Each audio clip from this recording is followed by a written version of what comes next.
ভারত পাকিস্তান যুদ্ধ শুরু হয়েছিল 1971 সালের 3রা ডিসেম্বর। ভারতের উপর হামলা করেছিল পাকিস্তান।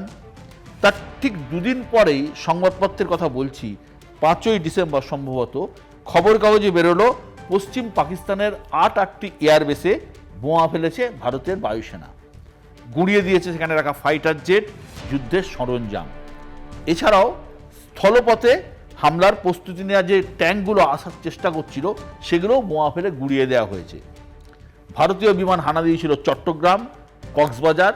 সেই সময় পূর্ব পাকিস্তানে 3টে জায়গায় বায়ুসেনা ঘাঁটি ছিল। একটা ছিল ঢাকা, একটা কক্সবাজার, একটা চট্টগ্রাম, আর একটা ছোট্ট বায়ুসেনা ঘাঁটি ছিল, সেটা লালমনিরহাটে, যেখান থেকে কয়েকটা প্লেন সেই যুদ্ধের সময় এসে আমাদের কলাইকুমড়া এয়ারবেসে কিন্তু বোমা ফেলে চলে গিয়েছিল।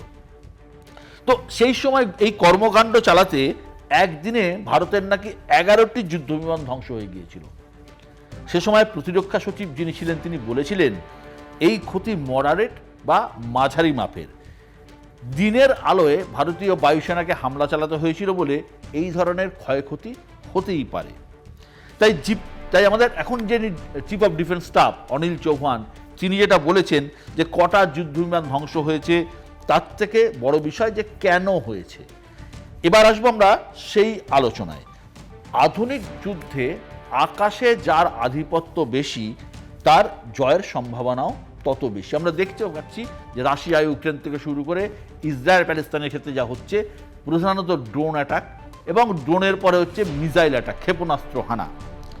আকাশে যুদ্ধের সবথেকে সেরা অস্ত্র হচ্ছে ফাইটার জেট, অর্থাৎ যুদ্ধ বিমান।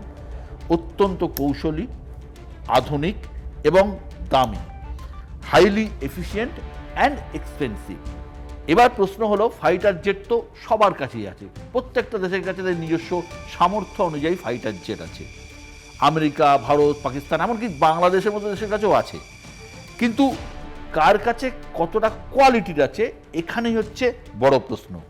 দেখতে হবে যার কাছে যতটা ভালো কোয়ালিটির ফাইটার জেট আছে এই ধরনের যুদ্ধে, সে ততটাই কিন্তু এগিয়ে।